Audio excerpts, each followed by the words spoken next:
কাজ করিতে লজ্জা পেলে হবে না কেউ সুখী, লজ্জা দেয়া মানুষগুলোই অশিক্ষিত রুগী।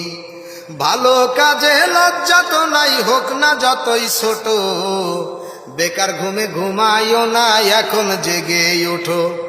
মুখের কথায় চিরা বিজে না, না দিলে তাতে পানি, পেটের ক্ষুধা মিটে না রে শুনলে মধুর বাণী। মধুর বাণী যতই বলো কাজ হবে না তাতে, কাজ করিতে বলছে নবী সবার আপন হাতে। কাজ করিলে সফলতা আসবে ঘরে ঘরে, পরের ঘাড়ে বোঝা হয়ে থাকবে না কেউ করে।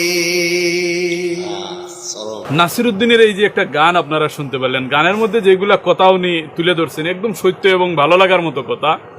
আসলেই আমরা যদি নিজ হাতে কাজ না করি তাহলে এটা কিন্তু অনেক খারাপ। আমাদের নবীজি সাল্লাল্লাহু আলাইহি সাল্লাম বলছেন যে নিজ হাতেই কর্ম করো, নিজ হাতের কর্ম যদি আপনি করেন এবং দায়িত্ব নিয়ে কোনো একটা কাজ করেন তাহলে নিশ্চয়ই আপনি একদিন সফল হবেন।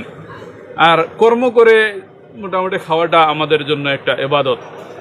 আমরা নিজ হাতে কর্ম করব, অন্যের হাতে কখনো আমরা তাকাবো না।